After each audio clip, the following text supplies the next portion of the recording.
حیا کے درجات بھی ہوتے ہیں جی یہ بھی ارشاد فرمائیے گا کہ اس کے کیا درجات ہیں، کتنے درجات ہیں، کس انداز سے ہوتے ہیں، اور پھر اللہ رب العزت سے حیا اس کا کیا مفہوم ہے یہ بھی ارشاد فرمائیے گا۔ بنیادی طور پر حیا کی دو قسمیں بیان کی جاتی ہیں، ایک ہے نفسانی، وہ یہ ہے کہ اللہ تعالیٰ نے کسی نہ کسی درجے پر ہر شخص کے اندر حیا کا وصف رکھا ہے۔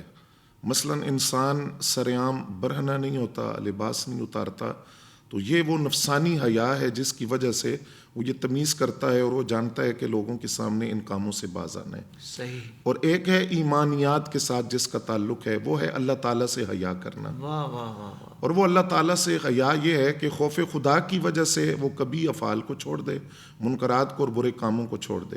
اور جب حیا کے مختلف درجات کی بات کی جاتی ہے تو اس میں بھی سب سے بلند درجہ حیا کہ یہ ہے کہ بندہ اپنے رب سے حیا کرے۔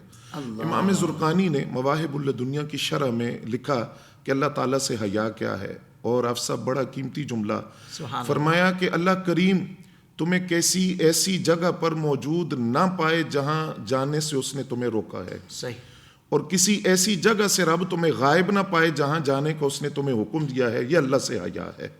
دو جملوں کے اندر اللہ سے حیا کا مفہوم سمیت ہر وہ جگہ جہاں رب نے منع فرمایا وہاں تم موجود نہ ہو، اور ہر اس جگہ پر موجود ہو جہاں رب نے جانے کا تمہیں حکم دیا ہے۔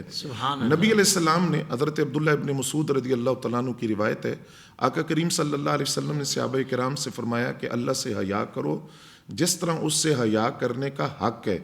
صحابہ کرام نے عرض کہ حضور ہم اللہ سے حیا کرتے ہیں، تو فرمایا جس طرح اس سے حیا کرنے کا حق ہے وہ تین باتوں سے ہوگا۔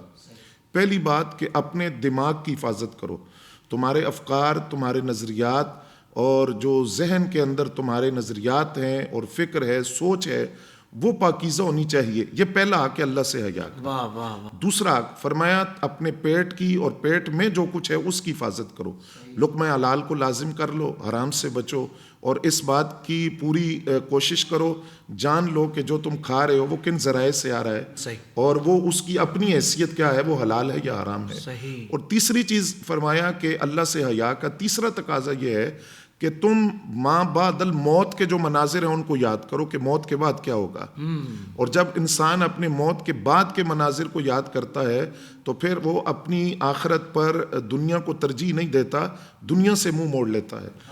اسی طرح ایک صحابی جب نبی علیہ السلام سے عرض کرتے ہیں کہ حضور مجھے کوئی وصیت فرمائے، نبی علیہ السلام نے فرمایا میں تمہیں وصیت کرتا ہوں تم اپنے رب سے اس طرح حیا کرو جس طرح اپنی قوم کے کسی بزرگ سے حیا کرتے ہو، کسی صالح آدمی سے، کسی نیک آدمی سے حیا کرتے ہو، اپنے رب سے اس طرح حیا کرو۔ جب اللہ سے حیا کو ہم قرآن مجید کی روشنی میں دیکھتے ہیں تو قرآن کیا فلسفہ دے رہا ہے؟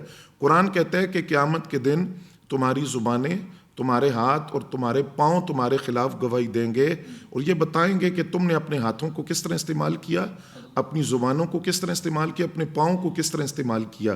یہ قیامت کے دن گواہی دیں گے۔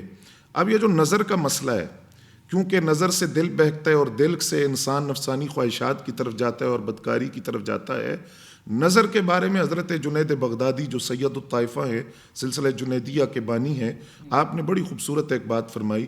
فرمایا جب تمہاری نظر کسی ایسی چیز کی طرف اٹھے جس سے اللہ نے تمہیں منع کیا ہے تو اپنی نظر اس طرف لے جانے سے پہلے یہ سوچ لینا جس کو تم دیکھ رہے ہو اس سے پہلے تمہیں کوئی دیکھ رہا ہے۔ جب یہ تصور تم اپنے ذہن میں پیدا کر لو گے اور یہ بات اپنے ذہن میں رکھ لو گے، اور اپنے ہاتھ کے استعمال سے پہلے تم سوچ لو کہ یہ کس نے دیے ہیں تمہیں، اس کے بارے میں سوال ہوگا۔ پاؤں کل تمہارے خلاف بولیں گے اگر ان کا استعمال اللہ کی مرضی کے خلاف ہوا۔ تو اللہ سے حیا کا تقاضا یہ ہے کہ انسان اپنے ہر عضو کو اس طرح استعمال کرے جس طرح رب کریم چاہتا ہے اور جس طرح رب کریم کی رضا ہے۔ یہ اللہ سے حیا ہے، اور حیا کا سب سے بڑا درجہ بھی یہی ہے کہ اللہ تعالیٰ سے انسان حیا کرے۔ سبحان اللہ، سبحان اللہ۔ زندگی کے تمام شعبوں میں دینی رہنمائی حاصل کرنے اور آخرت کو بہتر کرنے کے لیے ہمارے YouTube channel Islamic digital studio کو سبسکرائب کر لیں اور بیل آئیکن بھی پریس کر لیں۔ قرآن سے بھی ملاتا ہے ہمارا